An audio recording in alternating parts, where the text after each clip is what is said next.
Terima kasih Zizra. Assalamualaikum dan salam hormat. Sebanyak 10,050 bungkusan kuih muih diagihkan kepada 15 agensi di negeri ini yang terdiri daripada petugas Barisan Harapan yang bertugas dalam memerangi COVID-19.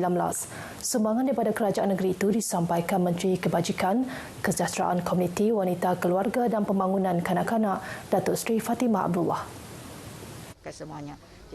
Menurut Datuk Seri Fatimah, sumbangan itu sebagai tanda penghargaan kepada petugas Barisan Hadapan yang menjaga keamanan negeri semasa sambutan Hari Raya Aidilfitri dan Hari Gawai Dayak yang akan datang. Bagi pihak kerajaan negeri dan juga rakyat Sarawak, kami amat menghargai pengorbanan yang diberi oleh frontliners kita ini demi memastikan bahawa keselamatan rakyat kita terjamin.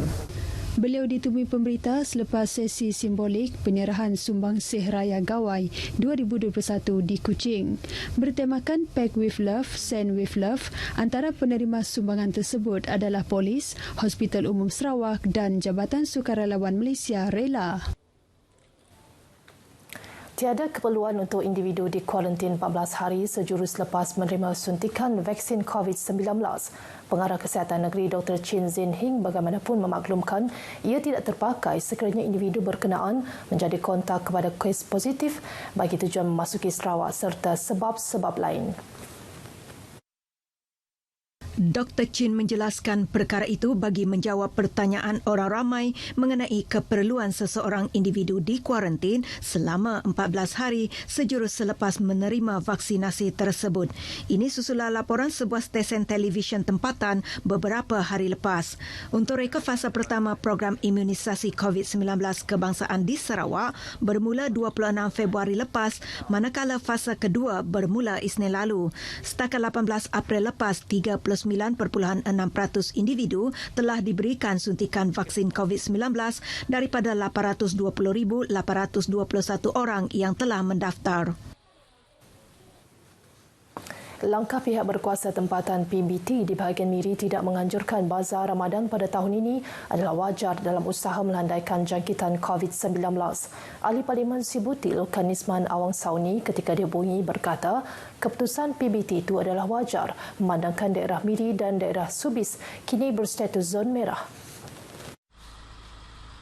Lukan Nisman Awang Sauni berkata, dalam situasi Miri kini yang berstatus merah, masyarakat umum dinasihati mematuhi prosedur operasi standard SOP seperti pemakaian pelitup separuh muka, penjarakan fizikal dan sentiasa mengikut informasi terkini berkaitan SOP terkini. Tambah beliau, kelonggaran umat Islam dibenarkan bertarawih amat dialukan namun disarankan mengikut SOP dan elak mengadakan majlis berbuka puasa pada skala besar. Terdahulu, beliau diwakili oleh Pegawai Tadbir Pusat Khidmat Masyarakat Sibuti, Rafidah Ilyas menyerahkan sumbangan berupa bungkusan kurma dan kotak minuman kepada pengurus stesen RT Miri, Lydia Payarinyut, mewakili kaki tangan RT Miri. Seramai 849 nama penderma darah di negeri ini dicadang untuk diberikan keutamaan menerima suntikan vaksin COVID-19 fasa kedua. Ketua Jabatan Perkhidmatan Transfusi dan Tabung Darah Hospital Umum Sarawak HUS Dr. Muhammad Masrin Muhammad Zahrin memberitahu mereka merupakan golongan penderma darah yang telah menderma darah lebih 50 kali. Jelasnya perkara tersebut antara cadangan yang disampaikan kepada Perdana Menteri Tan Sri Muhyiddin Yassin semasa lawatan kerja ke HUS pada 2 April lepas sebagai tanda penghargaan kerajaan kepada golongan penderma darah. So jadi ini adalah orang kata satu keistimewaan lah kita bagi kepada penderma darah yang selama ini membantu negara dengan menyumbang menjemah tenaga, masa, korban tenaga, masa demi menyelamatkan nyawa pesakit. Bercakap kepada RTM ketika dihubungi, Dr. Muhammad Masrin berkata, berikutan situasi semasa COVID-19 ketika ini, beberapa strategi telah dirangka bagi memastikan bekalan darah adalah di tahap yang selamat. Ini termasuklah jadual operasi menderma darah diawalkan.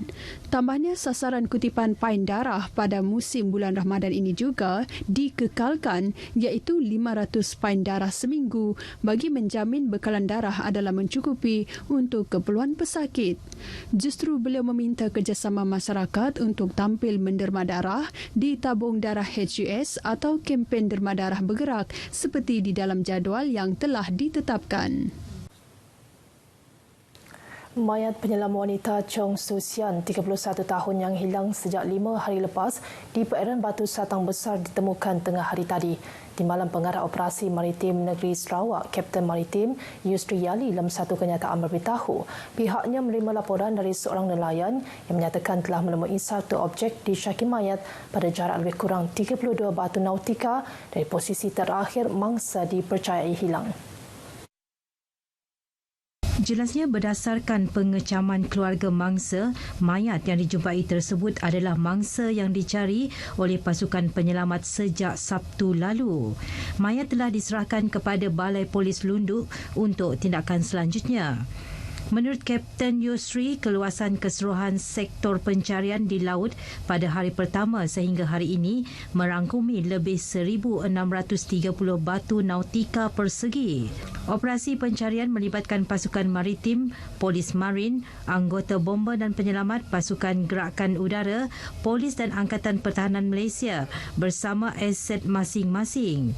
Operasi cari lamat ditamatkan pada pukul 1.35 tengah hari. Bersempena Hari Bumi disambut hari ini, Sekolah Menengah Kebangsaan Chung Hua Miri tampil mempamerkan hasil projek pelajarnya yang dinamakan Recylo, iaitu mesin kitar semula yang digunakan untuk mengasingkan aluminium, plastik dan kertas. Projek yang dihasilkan oleh 3 pelajar yang menggelarkan kumpulan mereka, Tim Orion, dah berjaya ke peringkat kebangsaan dan berada dalam finalis 16 kumpulan terbaik daripada 200 pasukan yang bertanding. Pengetua SMK Chung Hua Miri Albert Ong Ngee Hong berkata, projek kitar semula yang diciptakan pelajar menggunakan pengetahuan robotik iaitu Near Field Communication NFC dan juga kecerdasan buatan AI ini diharap dapat memberi kesedaran kepada masyarakat berkaitan isu kitar semula.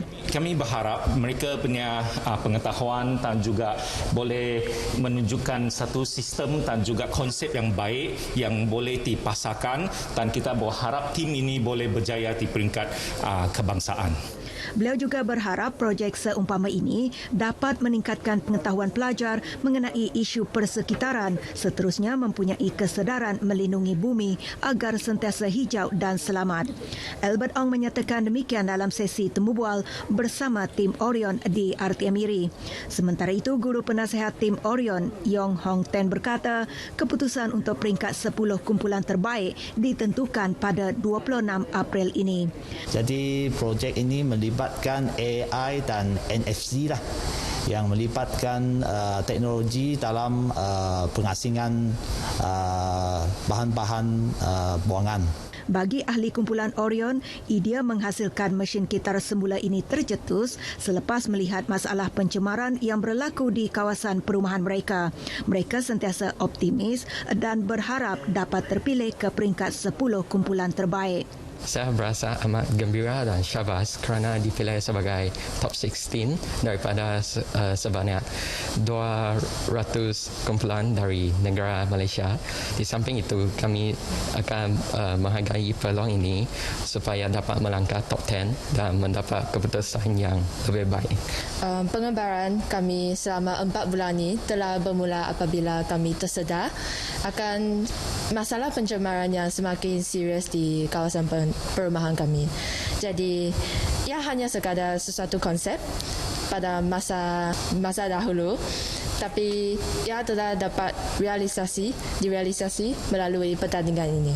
Saya berharap projek kami dipilih dan berjaya membawa kemudahan kepada masyarakat dalam hal kitar semula ini.